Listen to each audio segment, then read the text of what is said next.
Hello बच्चों लोग, तो कैसे हैं आप सब। मैं हूं सोनू विश्वकर्मा, आपको बायो फैकल्टी एट CSP। तो आज हम जल्दी से डिस्कस करने वाले हैं झारखंड बोर्ड का लॉन्च किया हुआ बायोलॉजी का सेट 1, और उन्होंने क्वेश्चन बैंक भी लॉन्च कर दिया है बायो का। तो क्वेश्चन बैंक्स जो भी है, काफ़ी ज़्यादा क्वेश्चन है उसमें। तो उन्होंने एक निकाला है, सेट्स निकाले हैं, जो कि सेट से क्वेश्चंस आएंगे आपके एग्जाम्स में, और बहुत ज़्यादा क्रूशियल भी है। तो आपको इसको पूरा बढ़िया तरीके से कवर करना है। अब बहुत से टीचर क्या करवाते हैं कि हाँ आंसर करवा दिए, तो ऐसा नहीं होता है। इसका करने का तरीका भी होता है। मैंने देखा कुछ क्वेश्चंस बैंक देखे और आपके ये देखा, तो उसमें क्या किया रहा था कि जो वेरी शॉर्ट क्वेश्चंस है उसको किस में कर दिया गया, MCQs में कर दिया गया, और MCQs को किस में कर दिया गया, वेरी शॉर्ट में कर दिया गया। तो ये डिफरेंस है, कहीं ना कहीं आपको देखने को मिलेगा। अगर आप सेट बनाए होंगे या फिर नहीं भी बनाए होंगे तो भी आप देख लेना, मिलेगा आपको क्वेश्चंस कि बहुत सारे जो MCQs है उसको वेरी शॉर्ट में कर दिया गया है और वेरी शॉर्ट को MCQs में कर दिया गया है। तो ये तो है। साथ साथ मैं आप लोगों को ये भी चीज़ बताऊंगा कि हाँ बच्चों लोग, कि जैसे मान लो प्रॉब्लम क्या होते हैं कि जो भी एग्जामिनर्स होते हैं वो क्वेश्चन को सेट करते हैं बहुत ही अच्छे तरीके से। अब मान लो सपोज जो क्वेश्चंस है सेट्स में, तो उसका सिमिलर क्वेश्चन या उससे हुबहू क्वेश्चन या फिर उसका कुछ टॉपिक्स को उठा करके दे दिया जाता है क्वेश्चंस में, तो आपको मैं वो भी करवाऊंगा कि हाँ यहाँ से क्वेश्चन पूछा सकता है या फिर यहाँ से क्वेश्चन नहीं पूछा सकता है। तो ये भी मैं आप लोगों को करवाऊंगा सेट के अंदर। मैं A to Z question discuss करने वाला 1 से लेकर के 48 तक। हाँ, एक दो आप लोग के लिए होमवर्क दूंगा, वो भी ज़रूरत है ना। तो जल्दी से स्टार्ट करते हैं हम लोग अपना सेट 1 सॉल्व करना। अब देखो क्वेश्चन की तरफ बढ़ते हैं। MCQ सबसे पहले क्या है हमारा MCQ।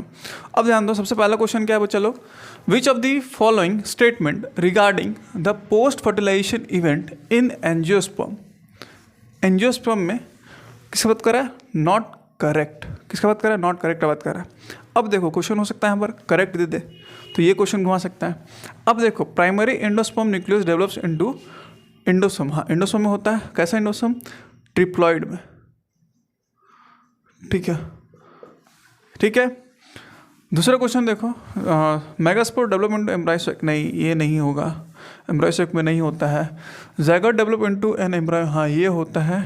Ovary develops into fruit, ये भी होता है। जैसे पीज हो गया, तुम्हारा बीन्स हो गया, तो ये हो सकता है। तो इसका आंसर क्या निकल के आ रहा है बच्चों लोग, answer B, megaspore develops into an embryo sac. ये नहीं होता, बाकी तीनों हो सकता है।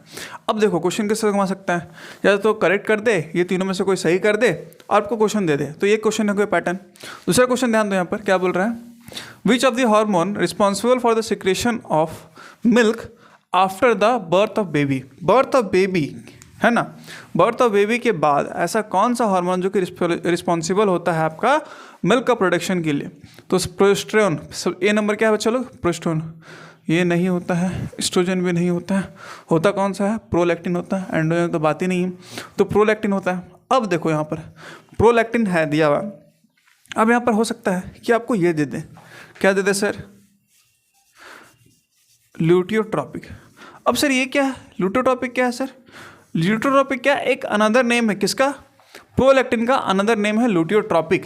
तो आपको प्रोलैक्टिन का हटा के जगह क्या दे दे, ल्यूटियोट्रॉपिक दे दे। तो ये भी हो सकता है, क्वेश्चन बन सकता है। तो आपको इस पे भी ध्यान देना हो गया। अब 3rd नंबर क्वेश्चन पे ध्यान दो, क्या बोल रहा है, the technique which sperm is directly injected into the ovum. Ovum में स्पर्म की बात हो रहा है जो कि डायरेक्टली इंजेक्ट किया जाता है। तो देखो बच्चों आप लोग पढ़ा होगा, जिफ्ट में क्या होता है, जिफ्ट भी नहीं होगा, गिफ्ट भी नहीं होगा, और ज़ायगोट इंट्रायूटेराइन ट्रांसफ़र भी नहीं होगा। क्या होगा, ICSI। अब सर ICI मतलब इंट्रा साइटोप्लाज्मिक स्पर्म, नाम से ही पता चल जा रहा है क्या है, स्पर्म का टेक्निक है ना। तो ये हो गया इसका आंसर। अब देखो क्वेश्चन हो सकता है आपको कि जिफ्ट के बारे में दे दे या गिफ्ट के बारे में दे दे, फिर ZIUT के बारे में दे दे, तो आपको इसको भी ध्यान देना है ना। अब चलो बढ़ते हैं 4th नंबर की तरफ। 4th नंबर क्या बोल रहा है बच्चा लोग, when the genotype of an organism contains 2 identical, किसका बता रहा है, 2 identical alleles of an organism is considered as. पहला क्या है होमोजाइगस, दूसरा क्या है हेट्रोजाइगस, तीसरा क्या है रिसेसिव, और चौथा क्या है डोमिनेंट। अब ध्यान दो, रिसेसिव डोमिनेंट का बात ही नहीं है, बात है हेट्रोजाइगस और होमोजाइगस का। अब ध्यान दो, होमोजाइगस किसको बोलते हैं, बेसिकली होमोजाइगस का बात हो कब, जब 2 हो सेम तरह का हो, और हेट्रोजाइगस का बात कब हो, जब ये हो। तो बोला जा रहा है 2 आइडेंटिकल अलील्स है, 2 आइडेंटिकल। तो आइडेंटिकल तो ये है बच्चा लोग एलील्स में, ये तो है नहीं, ये तो है नहीं, तो इसका आंसर क्या होगा? होमोजाइगस। इसका आंसर क्या होगा बच्चा लोग? होमोजाइगस होगा इसका आंसर। अब ध्यान दो 5th number question, which of the following codons has a dual function. Dual function की बात कर रहा है। अब देखो, ना ही UAG है इसका आंसर, ना ही UGA है, ना ही UGC है, ठीक है, फिर UG जो है UCC, इसका आंसर है AUG, ठीक है। अब देखो ये NCERT में बहुत बड़ा लाइन लिखा हुआ है, आप लोग कभी NCERT खोलना, आपको मिलेगा ये, ठीक है, जो कि कोडोन्स का फंक्शन बना हुआ है चार्ट। तो AUG क्या है? पहला चीज़ तो क्या है, ये मिथियोनिन को कोड करता है, मिथियोनिन को। दूसरा चीज़ क्या है? मिथियोनिन के साथ ही साथ ये इनिशिएटर कोडोन भी है। तो ये 2 चीज़ को देखने को मिला है। आपसे क्वेश्चन बना सकता है कि फॉलोइंग कोडोन्स हैज़, कौन सा मिथियोनिन कोड करने वाला, या फिर following codon has initiator codon, तो इसका आंसर क्या हुआ? AUG, है ना। तो आपको ये ध्यान देना पड़ेगा बच्चा लोग, है कि नहीं। चलो 1 से लेकर 5 तक कंप्लीट हो गया है, जल्दी से इसका स्क्रीनशॉट ले लो आप लोग, है ना। उसके बाद हम लोग आगे बढ़ते हैं। चलो 5 तक कंप्लीट कर लिया था हम लोग, है ना, 5 तक कंप्लीट कर लिया था। अब ध्यान दो 6 नंबर से। क्वेश्चन क्या बोल रहा है कि wings of bat and wings of insects have a similar function, so are example of. अब ध्यान दो, सबसे पहला बात होगा बच्चा लोग कि होमोलोगस ऑर्गन क्या होता है और एनालॉगस ऑर्गन क्या होता है। देखो होमोलोगस ऑर्गन क्या होता है कि सेम, देखो एंसेस्ट्रल सेम हम एक से बोल सकते हो कि जैसे सपोज कि ह्यूमन का हैंड और एक लीपर्ड का हैंड या फिर तुम डॉग का हैंड ले लो, तो दोनों का क्या है? शेप क्या है? सेम है। या फिर तुम बोलोगे जो स्ट्रक्चर है वो सेम है, बट फंक्शन क्या है? डिफरेंट है, फंक्शन डिफरेंट है। तो वैसा क्या बोलते हैं? होमोलोगस। क्या बोलते हैं? होमोलोगस। अब बच्चों लोग 5 तक कंप्लीट कर लिया था हम लोग, है ना, 5 तक कंप्लीट कर लिया था। अब ध्यान दो 6 नंबर से। क्वेश्चन क्या बोल रहा है कि wings of bat and wings of insects have a similar function, so are example of. अब ध्यान दो, सबसे पहला बात होगा बच्चों लोग कि होमोलोगस ऑर्गन क्या होता है और एनालॉगस ऑर्गन क्या होता है। देखो होमोलोगस ऑर्गन क्या होता है कि सेम, देखो एंसेस्ट्रल सेम हम एक से बोल सकते हो कि जैसे सपोज कि ह्यूमन का हैंड और एक लीपर्ड का हैंड या फिर तुम डॉग का हैंड ले लो, तो दोनों का क्या है? शेप क्या है? सेम है। या फिर तुम बोलोगे जो स्ट्रक्चर है वो सेम है, बट फंक्शन क्या है? डिफरेंट है, फंक्शन डिफरेंट है। तो वैसा क्या बोलते हैं? होमोलोगस। क्या बोलते हैं? होमोलोगस। अब बच्चों लोग एनालॉगस क्या बोलते हैं कि स्ट्रक्चर सेम है बट फंक्शन सिमिलर है। तो यहाँ पर बात किसका हो रहा है? जो सिमिलर फंक्शन का बात हो रहा है, सिमिलर फंक्शन का बात हो रहा है। तो सिमिलर फंक्शन में क्या आ जाए बच्चों लोग? एनालॉगस। क्या गया? एनालॉगस ऑर्गन, जो कि सिमिलर फंक्शन को कोरिलेट करता है, वैसा का क्या हो गया? एनालॉगस ऑर्गन हो गया। तो इसका आंसर क्या होगा बच्चों लोग? Analogous organ. अब ध्यान दो 7 नंबर क्वेश्चन क्या बोल रहा है, अ पर्सन हैविंग IA और IB जीनोटाइप, एक पर्सन है उसके अंदर कैसा जीनोटाइप है बच्चों लोग? IA और IB। तो ब्लड ग्रुप A शो कर रहा है, ब्लड ग्रुप AB शो कर रहा है। दिस इज बिकॉज ऑफ, पहले चीज़ तो क्या है कि ये IA और IB क्या शो कर रहा है? AB ना। देखो पूरा तरह से किसी पे कंप्लीट भी नहीं है और किसी तरह से रिसेसिव भी नहीं है, तो क्या कर रहा है? को डोमिनेंस शो कर रहा है। कैसे शो कर रहा है? को डोमिनेंस शो कर रहा है। तो इसका आंसर क्या होगा? को डोमिनेंस। इनकम्प्लीट तो कर नहीं रहा है, डोमिनेंस कर नहीं रहा है, क्रोमोसोम का तो बात ही नहीं है, तो यहाँ पर क्या होगा? को डोमिनेंस इसका आंसर होगा। अब ध्यान दो क्वेश्चन नंबर 8 पे, TI प्लाज्मिड फाउंड। पहला चीज़ तो क्या है कि एर्गोबैक्टीरियम टुमिफेंस एशिया क्लाइम में नहीं मिलता है, ये तो वायरस का नाम हो गया, बैक्टीरियोफेज भी अलग हो गया, तो इसका आंसर क्या है? एग्रोबैक्टीरियम टुमिफेशियंस, ठीक है, इसका आंसर ये। 9 नंबर क्वेश्चन देखो, identify the incorrect pair of the habitats of a particular animal concern. Animal particular concern की बात हो रहा है कि कौन सा रिजर्व किसके लिए होता है। तो सबसे पहला क्या है कि Periyar elephant, B Sundarbans Bengal tiger, ये तो कंफर्म है, बचपन से पढ़ते आ रहे हो तुम लोग। रन ऑफ कुछ किसके लिए जाता है? वाइल्ड एस के लिए, ठीक है। और डैचिगम नेशनल पार्क स्नो लिपर्ड, ये तुम्हारा कश्मीर में है। तो जो पेरियर है वो एलिफेंट के लिए करता ही है, लेकिन ये टाइगर के लिए भी है। तो ये तो जाहिर सी बात है कि इनकरेक्ट हो गया, पेरियर तुम्हारा एलिफेंट और टाइगर होना चाहिए बोथ, है ना। अब क्वेश्चन नंबर 10 ध्यान दो कि first restriction endonuclease isolated was E coli नहीं, बैम एच आई भी नहीं है, सेल भी नहीं है, हिंट टू इसका आंसर है।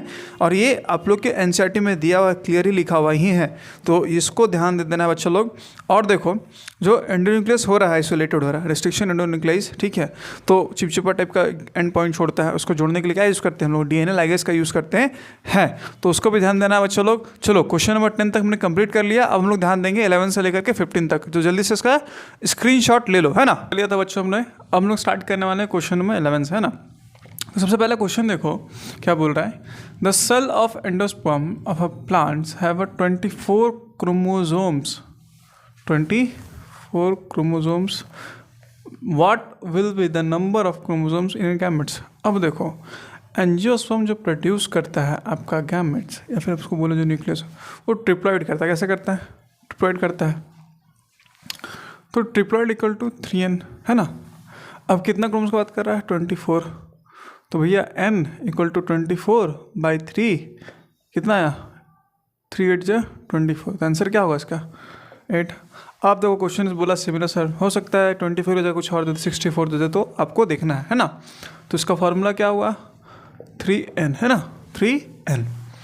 अब देखो नेक्स्ट क्वेश्चन देखो, विच of the following pairs contribute an increase in population, है ना। अब देखो नेशनलिटी क्या होती है कि जो कोई बॉर्न होता है उस एरिया में तो उसको बोलते हैं नेशनलिटी, है ना। इमिग्रेशन क्या होता है कि कोई एक जगह से, मतलब एक ही डिस्ट्रिक्ट में एक ही जगह से दूसरी जगह आ जा रहा है, फिर विद इन द स्टेट आ जा रहा है, या फिर विद इन द कंट्री आ जा रहा है ना। अब बात रहा मोर्टलिटी, तो भैया वो तो मरना है ना। इमिग्रेशन ठीक है, तुम्हारा एक कंट्री से समझ लो कि बगल वाला कंट्री बोल सकते हो तुम इसको, ठीक है। और नेशनलिटी और इमिग्रेशन, ये भी इमिग्रेशन छाट रहा है, मोर्टलिटी मरना ही है।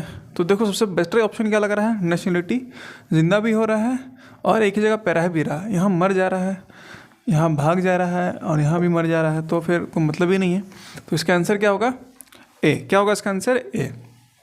अब देखो if a genetic disease is transferred from phenotypically normal but carrier कौन है, फीमेल कैरियर है, जो कि मेल प्रोजेनी में होगा, तो ऑटोसोमल डोमिनेंट नहीं होगा, ऑटोसोमल रिसेसिव भी नहीं होगा, सेक्स लिंक होगा, ठीक है। पहले चीज़ तो ये, अब बात रहा है डोमिनेंट होगा कि रिसेसिव होगा, रिसेसिव होगा तो शो नहीं करेगा, डोमिनेंट होगा तभी डिजीज होगा उसको, तो उसका सेक्स लिंक डोमिनेंट होगा इसका आंसर।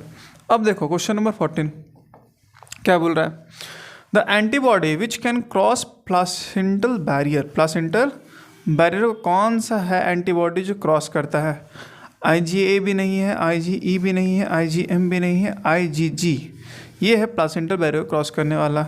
यहाँ क्वेश्चन देखो हमको लग रहा है पूछ सकता है कि IgM का कैसा होता है, तो पेंटामेरिक होता है, ठीक है, तो उस पर ध्यान दे देना, है ना।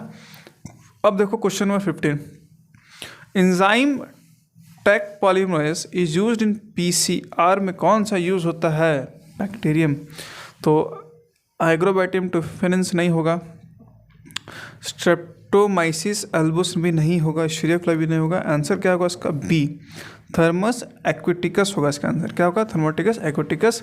ये आपका दिया हुआ एनसीईआरटी में, तो आप लोग उसको देख लेना, है ना। तो ये हो गया क्वेश्चन नंबर 15 तक कंप्लीट, और हमारे एमसीक्यू में बचे हुए हैं 10 क्वेश्चन, तो उसको जल्दी से कंप्लीट करते हैं, है ना बच्चों लोग। तो जल्दी से इसका स्क्रीनशॉट ले लो और हम क्वेश्चन आगे बढ़ते हैं। यहाँ तक कर लिया था हमने, क्वेश्चन नंबर 15 तक कंप्लीट कर लिया था, है ना। क्वेश्चन नंबर 15 तक हम लोगों ने कंप्लीट कर लिया था। अब हम लोग स्टार्ट करेंगे क्वेश्चन नंबर 16। तो देखो क्वेश्चन नंबर 16 क्या बोल रहा है कि गोल्डन राइस है जो डेवलप किया गया था through a transgene approach enriched with. अब देखो गोल्डन राइस का सबसे बड़ा बात क्या था कि गोल्डन राइस को इसलिए बनाया गया था क्योंकि इसमें विटामिन कंटेंट बहुत ज़्यादा हाई था, जो कि आपके बॉडी के लिए बहुत ज़्यादा हेल्पफुल था ग्रो करने के लिए, ठीक है। एक हाइब्रिड था ये, है ना। तो हाइब्रिड होने के कारण इसमें क्या था, सबसे ज़्यादा हाई विटामिन ए कंटेंट था। क्या था इसमें, हाई विटामिन ए कंटेंट था। अब देखो क्वेश्चन नंबर 17 बोल रहा है, बचपन से आप लोग पढ़ते आ रहे हो, है ना, लिचेंस क्या है, एक साइमोटिक रिलेशनशिप बिटवीन है फंगस एंड एल्गी, किसके बीच में? फंगस और एल्गी के बीच में क्या है? एक सिम्बियोटिक रिलेशनशिप है जो कि लीचेन शो करता है। क्वेश्चन नंबर 18 देखो, 20 जूल है, एनर्जी है ना। अब देखो ट्रैप किया गया है एक प्रोड्यूसर लेवल पे। लेवल देख लो, जैसे मान लो प्लांट, माइस, शेक और पिकॉक। अब मान लो प्लांट के पास आ रहा है, फिर माइस, माइस से फिर स्नेक, स्नेक से फिर पिकॉक जा रहा है। तो मान लो ये 20 है तो 10 डिवाइड करते चलो, 10 डिवाइड करोगे तुम्हारा आंसर क्या आएगा? B number. ये आपका आंसर है, ठीक है, डिवाइड करो मिल जाएगा आंसर। अब देखो क्वेश्चन नंबर 18 जो है ना, बहुत ज़्यादा सस्पेंस क्वेश्चन है। मैं भी थोड़ा सा के लिए सस्पेंस हो गया था। क्वेश्चन ना एकदम सिमिलर एनसीईआरटी का लाइन लिखा हुआ है, लेकिन एनसीईआरटी की लाइन में एक चीज़ क्लियर नहीं किया गया है, वो एक चीज़ यहाँ पर उसका आंसर ही है। अब देखो क्या बोल रहा है कि जब माइक्रोपाइल, ठीक है, स्ट्रक्चर था उसका, चैलेजल और helium lie on the straight line. जो तुम्हारा डायग्राम दिया हुआ सेम यही डायग्राम है, बट वो डायग्राम क्या है? इन्वर्टेड है। वो डायग्राम क्या है? इन्वर्टेड है। तो अगर इन्वर्टेड है तो कैसा हो? एनाट्रोपस है, क्या हो? और इन्वर्टेड नहीं है तो उसको क्या बोलेंगे? ऑर्थोट्रोपस। क्या बोलेंगे उसको? ऑर्थोट्रोपस। ये इसका आंसर है, ठीक है। मैं भी थोड़ा कंफ्यूज हो गया था, बट इसका आंसर कौन सा है? B number, orthotropous. Question number देखो 20, वर्ल्ड एड्स डे। नॉर्मल सा क्वेश्चन है, दिसंबर 1 को होता है वर्ल्ड्स एड्स डे। तो ये क्वेश्चन आप लोग कंप्लीट हो गया 16 से लेकर 20 तक। अब सिर्फ 5 MCQs बचे हुए हैं जो कि जल्दी मैं कंप्लीट करवाने वाला हूँ, तो जल्दी से इसका स्क्रीनशॉट ले लो, है ना। हम लोग स्टार्ट करेंगे क्वेश्चन नंबर 21 से। तो क्वेश्चन नंबर 21 देखो कि क्या बोल रहा है? Protozoan reproduce by the binary fusion, what will be the number of protozoans population after 6 generation. 6 generation population उसका क्या होगा? अब देखो बाइनरी फ्यूजन से मान लो इसका हो गया 2n। क्या हो गया? 2n। अब देखो कितना जनरेशन का बात कर रहा? 6 जनरेशन। कितना? 6 जनरेशन। तो 2 × 2, 2 × 2, 2 × 2 × 2, है ना। कितना हो गया आपका? 2 × 4, 4 × 16, 16 4 × 64, देन आंसर विल बी 64। ये आपका आंसर हो रहा है क्वेश्चन नंबर 21 का। अब देखो क्वेश्चन नंबर 22 क्या बोल रहा है कि कोई भी स्टिकी एंड्स है किसका? डीएनए का। अगर मान लो डीएनए को कट किया जाता है, ठीक है, तुम लोग क्या देखने को मिलता है? इंजाइम का बात ही नहीं होगा, कैल्शियम सॉल्ट तो मतलब ही नहीं है, मिथाइल ग्रुप का बात नहीं हो सकता, उसमें क्या होगा? अनपेयर्ड बेसिस होगा। किसका? नाइट्रोजनस बेसिस का बात हो रहा है, तो क्या होगा इसका आंसर? आपका सी होगा। इसका आंसर क्या होगा बच्चों लोग? सी होगा, है ना, अनपेयर्ड बेसिस। अब क्वेश्चन क्या बोल रहा है? एक्स एक्स एंड एक्सओ या फिर एक्स एक्स एक्स वाई क्या है? Type of sex determination in the examples of. अब देखो फीमेल तो है नहीं जो सिर्फ ओनली आपका एक्स करेगा, ठीक है, एक्सओ भी है, एक्स वाई भी है। अब ध्यान दो, हेट्रोगेमेटी और होमोगेमेटी, है ना। अब देखो क्वेश्चन डिपेंड करता है कि जो आपको मिल रहा है तो उसमें क्या है? मेल हेट्रोगेमेटी है कि फीमेल हेमेट्रोगेमेटी है, ठीक है। तो इसका आंसर क्या होगा बच्चों लोग? मेल हेट्रोगेमेटी। क्यों हेट्रोगेमेटी होगा? क्योंकि देखो यहाँ क्या है और यहाँ क्या है, ये दो अलग अलग है, ये भी क्या है? दो अलग अलग है। तो इसमें क्या आपको देखने को मिल रहा है? मेल हेट्रोगेमेटी, है ना, मेल हेट्रोगेमेटी। होमोगेमेटी का चांस ही नहीं है। अगर दोनों सिमिलर होता तो क्या होता? होमोगेमेटी। अगर होमोगेमेटी हो जाता तो क्या हो जाता? हेट्रोगेमेटी का तो बात है नहीं, ठीक है। तो क्वेश्चन इस तरह से, अब मान लो कोई क्वेश्चन सिमिलर हो सकता है तो आपको दे सकता है फीमेल हेट्रोगेमेटी के बारे में या फिर मेल होमोटोगेमेटी के बारे में दे सकता है। अब क्वेश्चन नंबर 24 देखो क्या बोल रहा है कि the part of gynoecium that determines compatible nature of pollen. अब देखो पॉलन कहाँ से होता है? किसका? स्टिग्मा और स्टाइल। तो पिस्टिल है किसका? स्टिग्मा से वो होता है, जो कि डिटरमाइंस करता है कंपैटिबल नेचर ऑफ पॉलन को। कौन सा करता है बच्चों लोग? स्टिग्मा करता है।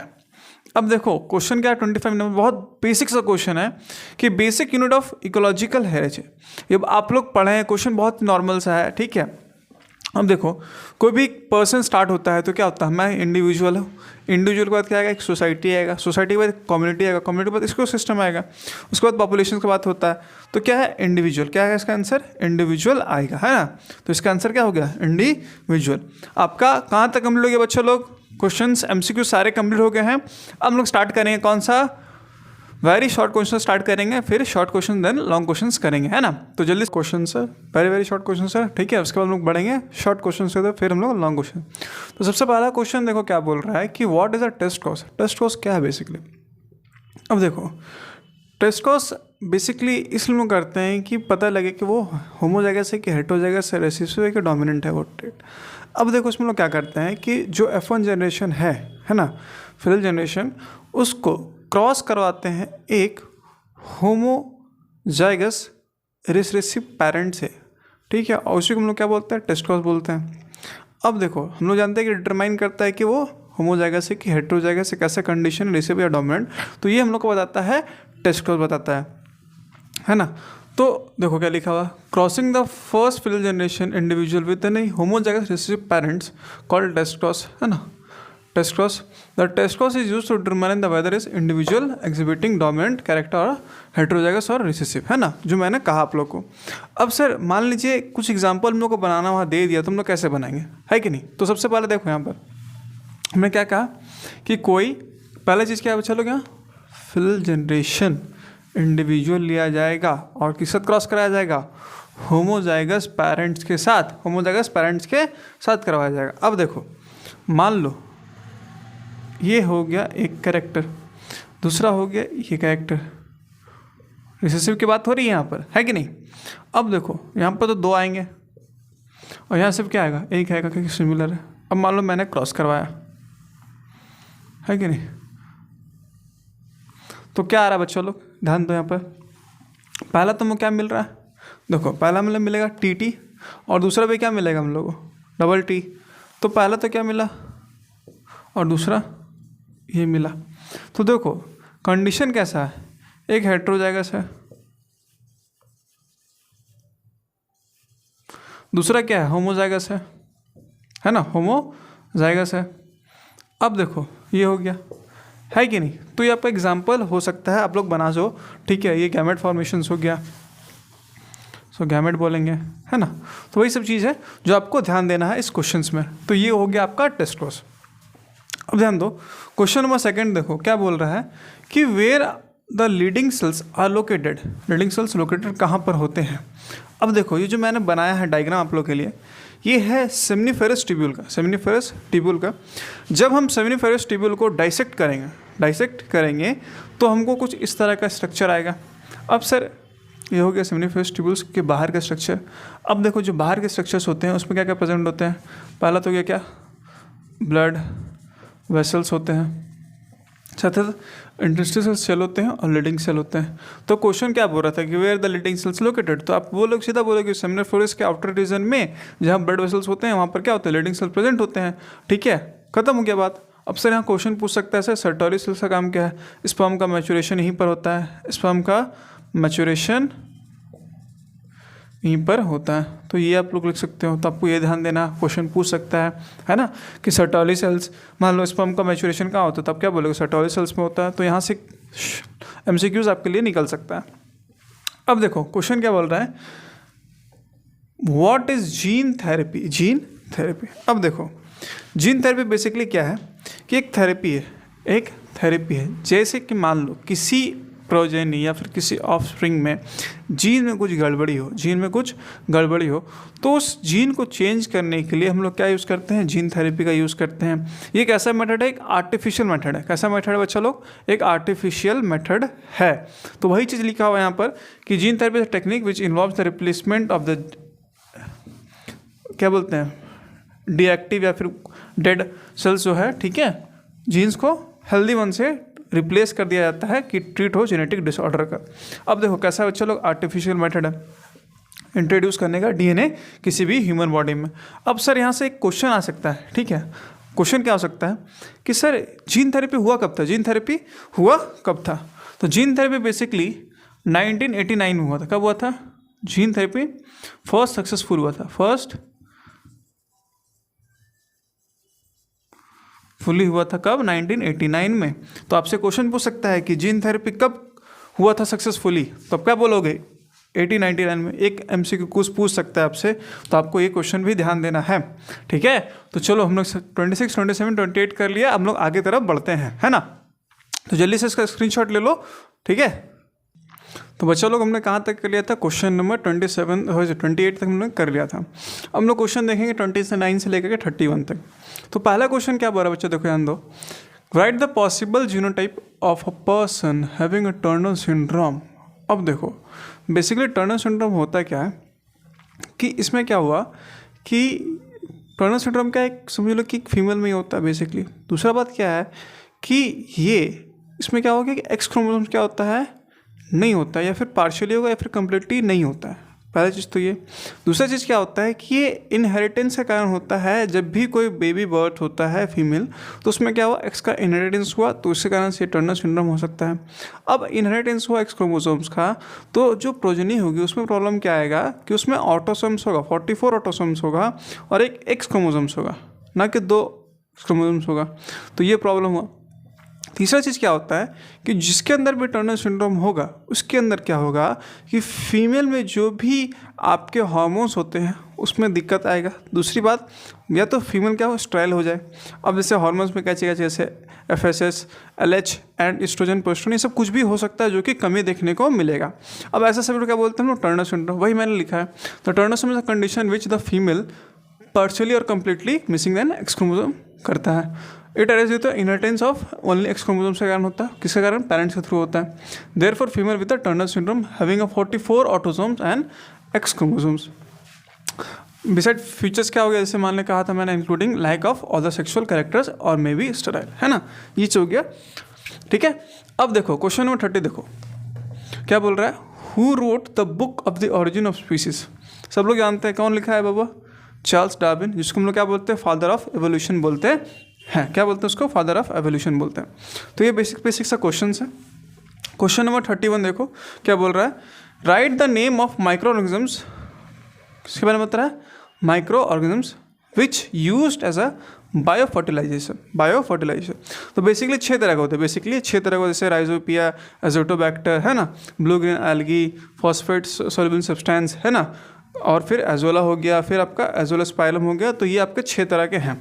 अब देखो क्वेश्चन किस तरह से इसमें पूछ सकता है, जैसे मान लो आपको MCQs में दे दिया, ठीक है, कि name some of micro organisms 3 को दे दिया, ऑल ऑफ दिस मार दिया, तो ये भी क्वेश्चन हो सकता है ना।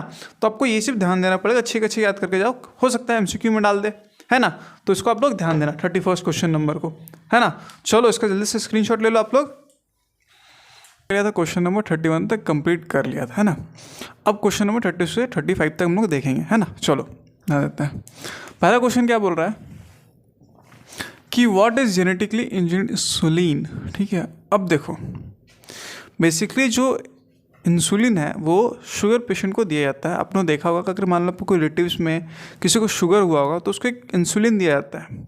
तो उसी इंसुलिन के बारे में यहाँ पर बात किया जा रहा है कि वो फॉर्म कैसे हुआ, फिर उसको बनाया कैसे गया, ठीक है। तो सबसे बेसिक प्रिंसिपल क्या होता है कि एक प्रो हार्मोन एक तरह का ये इंसुलिन जो कि सिंथेसाइज होता है। अब देखो इसमें क्या होता है, चेन्स होते हैं, chain A, chain B and chain C, ठीक है। उसमें क्या होता है कि अगर मान लो एक इलीली कंपनी आई, उन्होंने क्या किया कि चेन ABC में चेन C को हटाया और चेन A और चेन B को डाइसल्फाइड लिंकेज से उसको जोड़ने के बाद एक इंसुलिन बनाया, ठीक है, और उसी इंसुलिन का नाम दिया गया जेनेटिकली इंजीनियर्ड इंसुलिन। बेसिकली कि जब पहले के टाइम में क्या होता था बच्चों लोग को, जैसे मान लो किसी को शुगर हुआ, ठीक है, तो उसमें क्या करते थे कि आपके कैटल से, जैसे मान लो पिग्स के, ठीक है, उससे एक्सट्रैक्ट किया जाता था उनके लीवर से और उसको दिया जाता था, लेकिन इसमें बहुत ज़्यादा साइड इफ़ेक्ट्स देखने को मिलता था। तो उसके लिए ये जेनेटिक इंसुलिन बनाया गया, है ना। तो देखो यहाँ पर ध्यान देते हैं हम लोग कि क्या है, इंसुलिन सिंथेसाइज प्रो हार्मोन से होता है, contain 3 polypeptide chains A, B and C। अब देखो मैच्योर इंसुलिन में क्या होता है, चेन C को रिमूव कर दिया गया है, बाय चेन NB सीक्वेंसेस बनाया जाता है, कंप्लीमेंट्री सीक्वेंस इंसुलिन का, है ना। तो DNA सीक्वेंस क्या होता है, प्लाज्मिड में इनकॉर्पोरेट किया जाता है, इक्वलाई में, और सिंथेसाइज किया जाता है सेपरेटली, और कंबाइन के साथ डाइसल्फाइड बॉन्ड के साथ बनाया जाता है, ठीक है। और उसको क्या बोलते हैं हम लोग, जेनेटिक इंसुलिन हार्मोन, है ना, जो मैंने कहा था आप लोग को, है ना, वही चीज़ है बेसिकली। अब ध्यान दो क्वेश्चन नंबर 33 पे। क्वेश्चन नंबर 33 क्या बोलता है, ठीक है, डिफाइन पैरासिटिज्म। बेसिकली देखो इसमें क्या होता है, जैसे सपोज आपका एक फ्रेंड का एग्जांपल लेता हूँ मैं, ठीक है। जैसे सपोज कि आपका एक फ्रेंड है, ठीक है, तो अगर वो आपके एक्सपेंस में खा पी रहा है, सब जगह घूम रहा है, सब जगह आप लोग दोनों साथ में रहते हैं, सारा एक्सपेंस आप उठा रहे हो, ठीक है, तो सेम चीज़ क्या हो गया, पैरेटिज्म हो गया।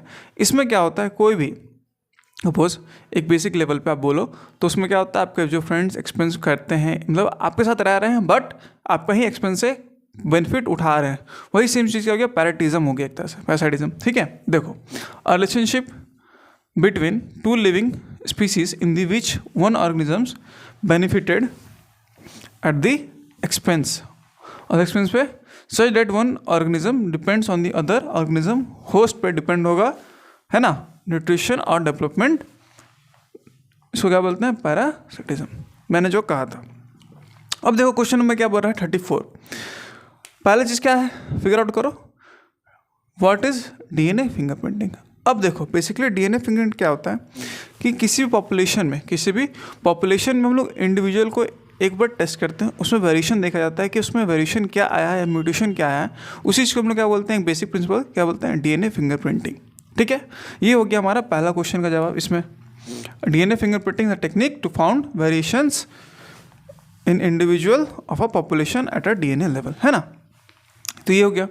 अब ध्यान दो क्वेश्चन नंबर सेकंड क्या बोल रहा है इसमें, राइट इट्स टू एप्लीकेशन। अब देखो बेसिकली आप लोग जानते हो एप्लीकेशन इसका, जैसे सीआईडी हम लोग देखे होंगे कि फॉरेंसिक डिपार्टमेंट होता है ना, तो फॉरेंसिक डिपार्टमेंट क्या जाता है कि मान लो किसी भी आपको सस्पेक्ट से, जैसे मान लो कुछ इवेंट्स हुआ, वहाँ पर कुछ हुआ वहाँ पर, तो वहाँ पर क्या जाता है सस्पेक्ट का कुछ मान लो कुछ भी सीन्स मिलते हैं, जैसे हेयर हो गया, तो पता चलता है कि वो किसका है, मेल या फीमेल का, सस्पेक्ट कौन सा है, तो वहाँ पर फॉरेंसिक यूज़ होता है डीएनए फिंगरप्रिंटिंग का।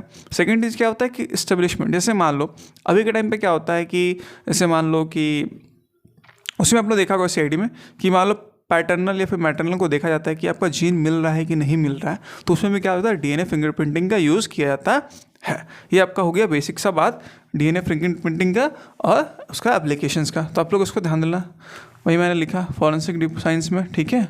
और सेकंड प्रूफ पैटर्निटी और इस्टेब्लिशमेंट फैमिली टाइज में देखा जाता है।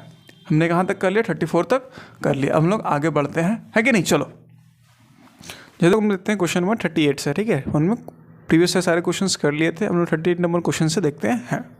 तो पहला क्वेश्चन क्या बोल रहा है कि differentiate between convergent and divergent evolution. अब देखो डाइवर्जेंट क्या हो गया, डाइवर्जेंट बेसिकली क्या होता है, होमोलॉगस, ठीक है, और कन्वर्जेंट क्या होगा, बेसिकली एनालॉगस, ठीक है। अब ध्यान दो कि बेसिकली जैसे मान लो सपोज हाँ, जैसे एक ह्यूमन का बॉडी है, एक डॉग का बॉडी है, तो हमारा जो हैंड्स है हम लोग उससे काम करते हैं, जैसे लिखना हो गया, पढ़ना हो गया, ठीक है। और वहीं बात किया जाए डॉग का, तो डॉग क्या करता है, उसको वॉकिंग में मदद करता है। हमारे जो स्ट्रक्चर है वो सेम है, स्ट्रक्चर सेम है, बट फंक्शन क्या है, डिफरेंट है, फंक्शन क्या है, डिफरेंट है। वैसे हम लोग क्या बोलते हैं, डाइवर्जेंट, क्या बोलते हैं, डाइवर्जेंट बोलेंगे या फिर होमोलॉगस बोलेंगे, क्या बोलेंगे हम लोग, डाइवर्जेंट या फिर होमोलॉगस बोलेंगे, ठीक है, वही चीज़ है। When the structure develops along the different direction due to their adaptation to different needs is called a divergent evolution। different needs जैसे मान लो मैंने कहा कि जैसे मेरा हाथ हो गया, एक डॉग का हाथ हो गया, फिर किसी का भी देख लो तुम, है कि नहीं, ये चीज़ हो गया, है ना, तो ये हो गया डाइवर्जेंट एवोल्यूशन। अब आता रहा है कन्वर्जेंट एवोल्यूशन का। तो देखो बेसिकली की बात क्या है, कन्वर्जेंट क्या है कि similar different structure but function क्या है इसमें, सिमिलर फंक्शन है, सिमिलर तुमको देखने को मिलेगा। जैसे मान लो हम लोग इंसेक्ट देखें, इंसेक्ट्स हो गया, ठीक है, wings of insects and wings of bat, structure different है बट फंक्शन क्या है, सिमिलर, फंक्शन सिमिलर है कि नहीं, चलो फंक्शन सिमिलर है ना। अब इसमें क्या हो गया, इस एग्जाम्पल देख लेते हो, ठीक है, आर्म ऑफ, ठीक है, ह्यूमन एंड डॉग, ठीक है, ये हो गया डाइवर्जेंट, इसको बोलते हैं हम लोग होमोलॉगस, इसको क्या बोलते हैं, है ना, लोकस, ठीक है, ये हम लोग ध्यान देना है ना।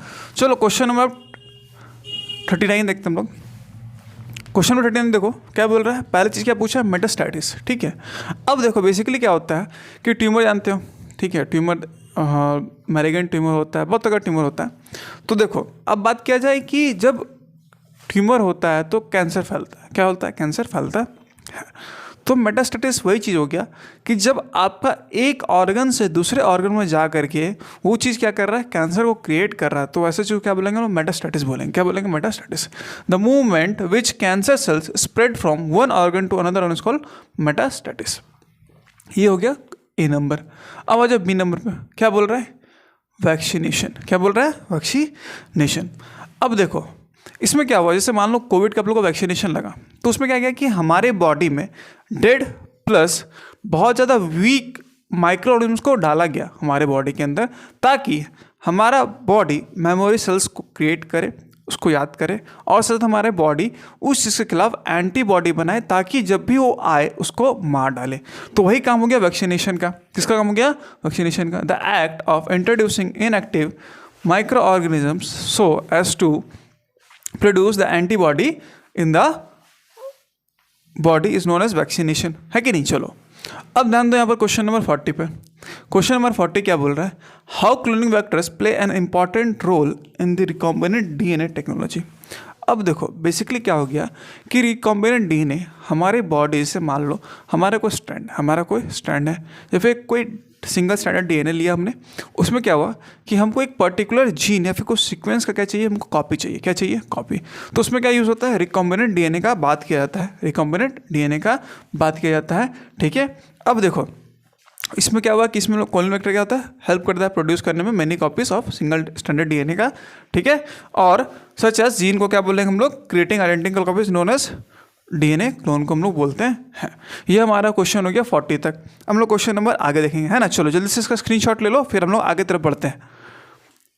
कितना कर लिया था? 40 तक कर लिया था। एक क्वेश्चन मैंने छूट गया था मेरे से, क्वेश्चन नंबर 34, है ना। तो ध्यान दे दो उसके ऊपर भी। क्वेश्चन क्या बोल रहा है कि what is a red book data?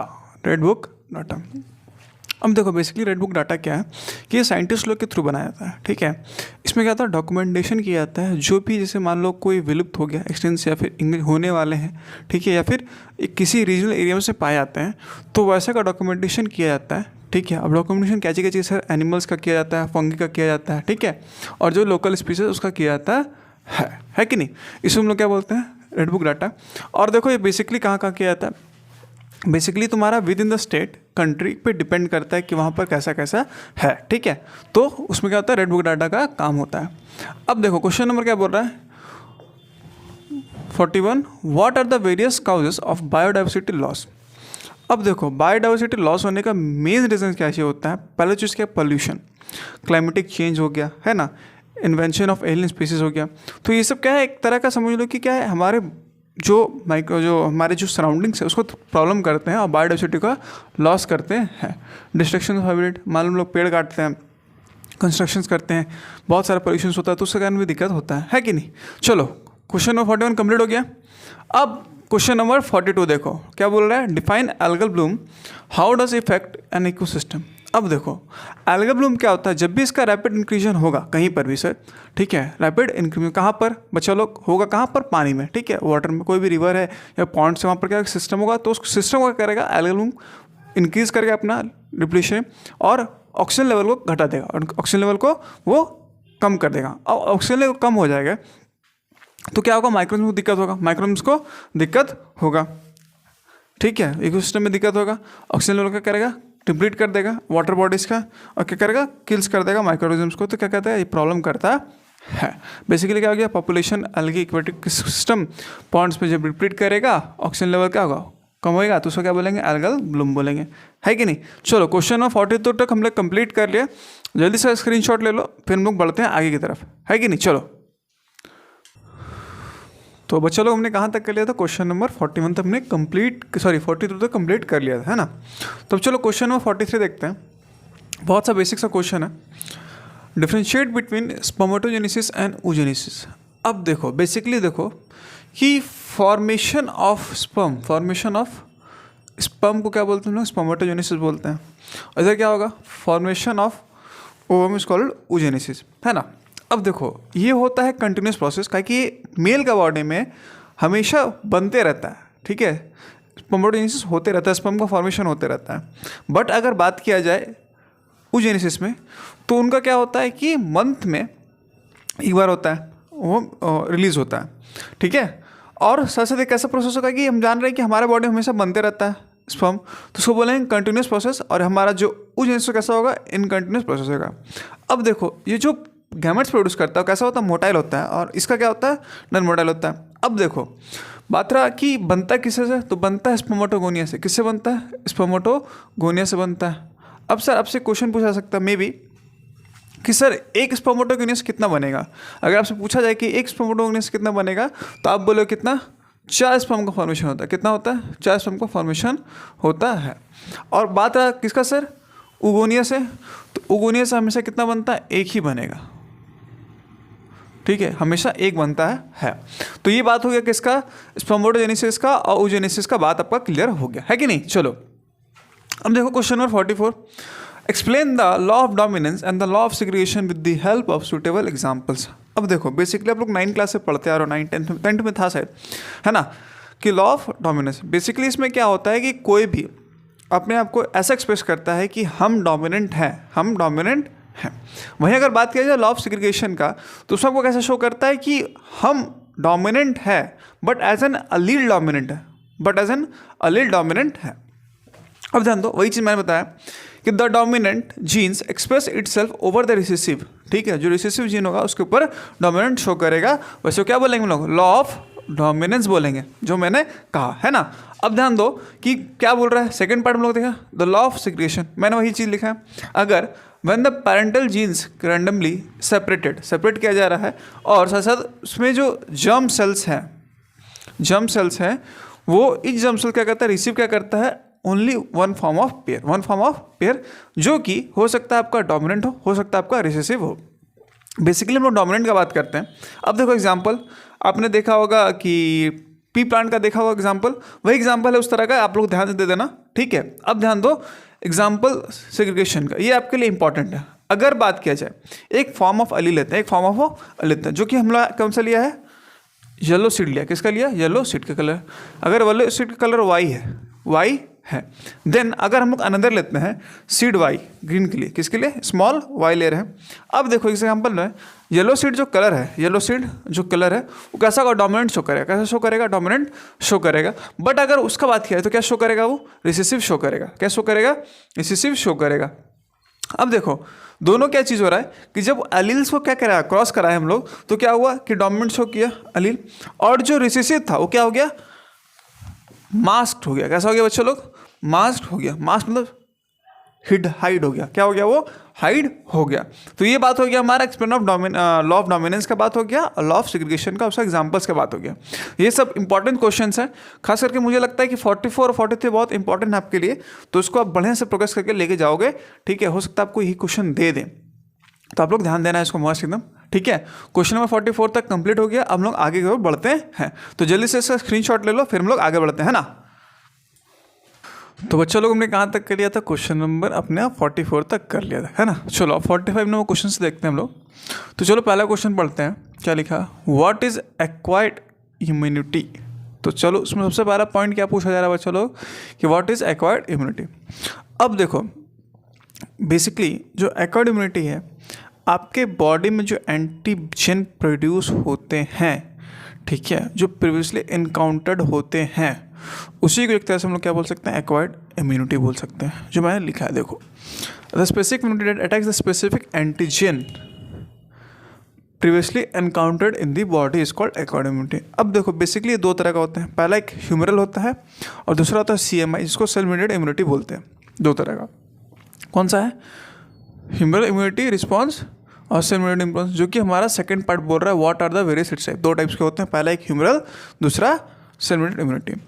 अब देखो नेक्स्ट क्वेश्चन क्या बोल रहा है कि how cell mediated immunity protects the body from the attack of a pathogen.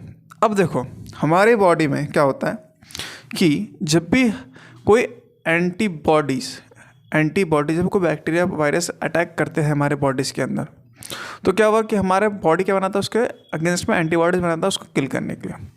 अब देखो मान लो आपके बॉडी में कभी राइनो वायरस ने अटैक किया, ठीक है, तो क्या हुआ कि ऐसा नहीं है कि आपको साल में एक ही बार या 10 साल में एक बार करता हो, हर साल आपको राइनो वायरस अटैक करता है, सर्दी खराब होता है, तबीयत खराब होता है। तो क्या हुआ कि हमारा जो बॉडी है, हमारे जो सेल्स हैं वो क्या करता है, उस चीज़ को रिकग्नाइज करता है, उस चीज़ को रिकग्नाइज करता है, जो कि एक्वायर्ड इम्यूनिटी उसी के ऊपर बेस्ड है, पूरी मेमोरी के ऊपर बेस्ड होता है एक्वायर्ड इम्यूनिटी हमारा। ठीक है, तो ये हमेशा आप लोग ध्यान रखना। तो ये चीज़ हो गया, किसके ऊपर बेस्ड होता है, मेमोरी के ऊपर बेस्ड होता है। अब देखो जो एक्वायर्ड इम्यूनिटी होता है उसमें दो तरह के लिम्फोसाइट पाए जाते हैं। पहला होता है बी लिम्फोसाइट, दूसरा होता है टी लिम्फोसाइट। ठीक है, बी लिम्फोसाइट जो प्रोटीन सिंथेसिस करता है उसको मदद कौन करता है, टी लिम्फोसाइट मदद करता है। अब देखो जनरली जो CMI क्या करता है, किसका काम करता है, टी लिम्फोसाइट मिलकर काम करता है। अब टी लिम्फोसाइट क्या करता है बच्चा लोग, कि वो हमेशा क्या बनाता है, प्रोटीन बनाता है जो कि मदद करता है बी लिम्फोसाइट का। अब देखो इसका मेन कैरेक्टरिस्टिक या फिर काम कहाँ पर होता है, इसका प्रॉपर्टीज एप्लीकेशन बोलो। जब भी हमारे बॉडी में कोई ऑर्गन फेलियर होता है, ऑर्गन फेलियर होता है किसी भी के बॉडी के अंदर, तो क्या होता है कि उसको ट्रांसप्लांट करने की जरूरत है। जैसे आपको पता चला वैसे हार्ट ट्रांसप्लांट होता है, किडनी ट्रांसप्लांट होता है, तो वहाँ पर क्या क्या करता है, CMI यूज़ होता है। CMI यूज़ होता है कि आपका बॉडी उस चीज़ को सूटेबल है कि नहीं, आपका बॉडी उस चीज़ के लिए सूटेबल है कि नहीं है। अब देखो जैसे मान लो तुम्हारा और किडनी का हो गया, हार्ट का हो गया, सबका इसका ट्रांसप्लांटेशन होता है। अब देखो कभी कभी क्या होता है कि डोनर नहीं मिलता है, डोनर नहीं मिलता है, तो क्या किया जाता है, उसको डोनर नहीं मिलता तो क्या कहता है, अगर मान लो किसी का दूसरा जैसे ब्लड ग्रुप है, मान लो मेरा ब्लड ग्रुप भी पॉजिटिव है, अगेन किसी बच्चे का या फिर किसी आदमी का हमको जिससे चाहिए, मान लो मेरा किडनी एक्सपायर हो चुका है, फेल हो गया है, तो हम क्या करेंगे, दूसरे से किडनी लेंगे। अब मेरा बी पॉजिटिव है तो सच से किसी का मान लो O पॉजिटिव है, तो O पॉजिटिव बच्चे उससे क्या होगा कि उसमें हम इम्यूनोसप्रेसेंट देंगे, ताकि क्या होगा कि उसका जो किडनी है वह क्या करे, एक्टिव क्या करे, एक्सेप्ट क्या करे, बी पॉजिटिव ब्लड एक्सेप्ट करे। तो ये चीज़ होता है आपका CMI का वर्क होता है, जो कि मैंने आप लोग को लिख के दिखाया। It consist B lymphocyte and T lymphocytes. T lymphocytes made the CMI very often when the some human organs like ये सब to fail the function satisfactory transplantation is the only remedy to patient alive. ठीक है, तो ये हो गया हमारा question number 45। ठीक है, चलो क्वेश्चन नंबर 46 देखो क्या बोल रहा है, describe the population of logistic growth model with the help of suitable diagram. अब देखो हम जानते हैं कोई भी ग्राफ में क्या होता है, एक्स एक्सिस होता है, ठीक है, एक होता है वाई एक्सिस, तो इधर क्या हो गया वाई एक्सिस और इधर क्या हो गया एक्स एक्सिस। ठीक है, अब देखो पॉपुलेशन, जैसे मान लो अगर आप ग्रोथ हुए होंगे तो आपका पॉपुलेशन होगा, अगर एक इंडिविजुअल लिया गया, ठीक है, आपका ग्रोथ हो रहा है, अब टाइम टू टाइम फेस होगा, टाइम टू टाइम फेस होगा। अगर आप यहाँ स्टार्ट किए बच्चे से, आपका धीरे धीरे धीरे धीरे धीरे धीरे आप बड़े होंगे बड़े होंगे बड़े होंगे, और एक टाइम क्या होगा, आपका ग्रोथ रुक जाएगा, आपका ग्रोथ रुक जाएगा। तो वैसा क्या बोलते हैं बच्चे लोग, stable equilibrium phase, stable equilibrium phase बोलते हैं हम लोग। अब देखो जो आपका स्टार्टिंग ग्रोथ फेज होता है, इस पोर्शन को हम लोग क्या बोलते हैं, लॉग फेज बोलते हैं। क्या बोलते हैं, लॉग फेज। और ये जो बढ़ रहा है आपके लिए क्या है, एक्सपोनेंशियल फेज है, एक्सपोनेंशियल फेज होता है। अब देखो आप एक टाइम पे क्या होगा कि आपका बॉडी ग्रो नहीं करेगा, एक टाइम पे आपका बॉडी ग्रो नहीं करेगा। तो जो स्टेबल हो गया, तो स्टेबल में अगर आपका वाई एक्सिस पे जाइएगा तो उसमें क्या होगा, कैरिंग कैपेसिटी होता है। क्या होता है, कैरिंग कैपेसिटी। ये जो आपका लाइन आ रहा है इसको हम लोग क्या बोलते हैं, कैरिंग कैपेसिटी बोल सकते हैं, जिसका डिनोट किया जाता है के से, जिससे डिनोट किया जाता है के से। आपको यही एग्जाम में डायग्राम बनाना है और इसी के आपको ऊपर डिस्क्राइब करना है। ठीक है, तो ध्यान दो, when a growth of decreases at the population reaches carrying capacity is known as population logistic growth, है कि नहीं। आपको यही चीज़ बताना है वहाँ पर बढ़िया से डायग्राम में, और आपको इसको आंसर लिख करके लेकर के आना है, और आपको 4 मार्क्स से 5 मार्क्स आपको उठाना है। ठीक है, तो जल्दी से इसका स्क्रीनशॉट ले लो, फिर हम लोग क्वेश्चन नंबर बढ़ते हैं 47 एंड 48 के ऊपर। तो बच्चा लोग हमने 46 नंबर का क्वेश्चन कर लिया था, अब क्वेश्चन नंबर 47 देखते हैं ना। चलो क्वेश्चन नंबर 47 क्या बोलता है, describe the process of formation of recombinant DNA। अब देखो बेसिकली रिकॉम्बिनेंट DNA हम लोग इसलिए यूज़ करते हैं क्योंकि हमको कुछ डिजायर्ड जीन चाहिए, फिर कुछ के अंदर कुछ चाहिए मेरे को, ऐसे स्पेशली तुमको ऐसे बता रहे हैं। पहले के टाइम में क्या होता था कि रोज़ का जो फूल आता था, ठीक है, फ्लावर्स आते थे, वो कैसे कलर का होते थे, सिर्फ आपको देखने को मिलता होगा सिर्फ पिंक या फिर रेड। लेकिन अब अभी के टाइम पे आपको क्या देखने को मिलता है, आपको ग्रीन भी मिलेगा, येलो भी मिलेगा, वाइट भी मिलेगा। तो ये जो भी काम हो रहा है किसके थ्रू हो रहा है, रिकॉम्बिनेंट DNA के थ्रू हो रहा है। अब देखो पहले क्या किया जाता है, इसका जो प्रोसेस होता है, इसका प्रोसेस में सबसे पहला चीज़ क्या होता है कि जो हमको DNA चाहिए तो उस DNA को पहले आइसोलेट किया जाता है। आइसोलेट किया जाता है। लेकिन कैसा फॉर्म में होना चाहिए बच्चों लोग? प्योर फॉर्म में। अब सर ये प्योर फॉर्म कैसे मिलेगा? प्योर फॉर्म हर चीज़ के, जैसे मान लो अगर आपको प्लांट के लिए चाहिए तो उसमें सेल्यूलोज यूज़ करना पड़ेगा। अगर आपको प्लांट के लिए चाहिए तब क्या यूज़ करना पड़ेगा? सेल्यूलोज यूज़ करना पड़ेगा। अगर आपको फंगी के लिए चाहिए तो क्या करना पड़ेगा? चिटिंग के लिए करना पड़ेगा। अगर आपको बैक्टीरिया चाहिए उसमें क्या चाहिए? लाइसोसोम्स चाहिए आपको यूज़ करने के लिए, ठीक है। अब जैसे हमने किया उसको आइसोलेट किया, तो आइसोलेट करने से क्या मिला? प्योर फॉर्म मिल गया। प्योर फॉर्म मिलने के बाद हमको उसमें क्या चाहिए? जो डीएनए हम लोग को मिला उसमें क्या चाहिए? हम लोग एक स्पेसिफिक सीक्वेंस चाहिए, स्पेसिफिक साइट चाहिए जिसके अंदर वो कलर हो, तो कलर क्या किया जाता है? रिस्ट्रिक्शन एंजाइम्स की मदद से क्या कर लिया? कट कर लिया जाता है। क्या कर लिया जाता है? कट कर लिया जाता है ना, कट कर लिया जाता है।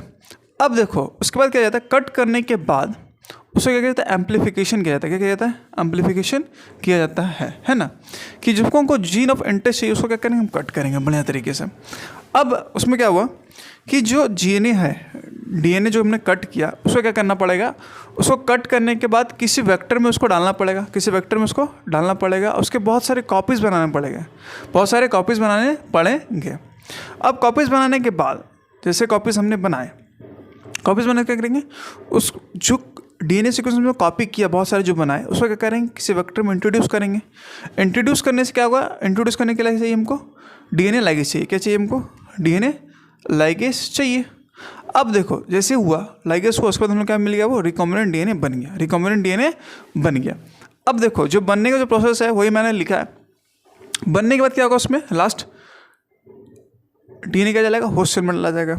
अब देखो मैंने कहा अब मान लो हमको डीएनए मिल गया, डीएनए हमको उसके साथ मिल गया। डीएनए मिलने के बाद जो है उसको क्या करेंगे? जो वेक्टर उसको क्या करेंगे? एक होस्ट प्लांट में डालेंगे। अगर मान लो कोई वाइट कलर का था प्लांट, वो वाइट कलर का प्लांट था तो हमको उसमें क्या चाहिए? हमको चाहिए उसमें ग्रीन चाहिए, तो ग्रीन कलर का डालेंगे उसमें, है ना। तो वो चीज़ हुआ काम इसका, वही मैंने लिखा है insertion of recombinant DNA host. अब देखो जी मिला in the method of obtain the desired character, this can be achieved by inserting the gene of the genome with the help of the vector vehicles catch the gene of interest, the new copies DNA obtained होगा। Isolation पहला होगा, दूसरा क्या है? Slicing हो गया, दूसरा slicing, और तीसरा एम्पलीफिकेशन, चौथा लाइगेशन और पांचवा इंसर्शन। तो वही चीज़ मैंने आपको बताया, डिस्कस कर दिया है। आप इसका जल्दी से स्क्रीनशॉट ले लो, ठीक है, जल्दी से इसका स्क्रीनशॉट ले लो। अब देखो हमने जहाँ तक कंप्लीट कर लिया है सारे एमसीक्यूज को कंप्लीट कर लिया हमने, है कि नहीं?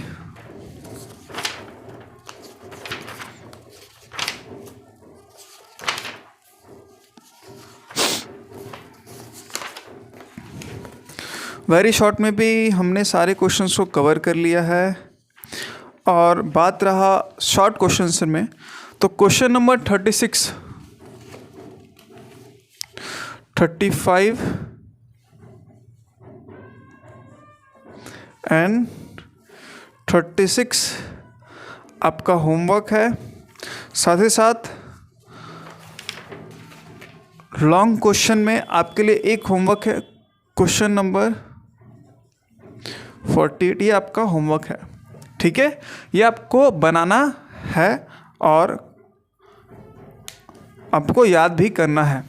तो आपका मॉडल टेस्ट पेपर कंप्लीट हो चुका है सेट 1।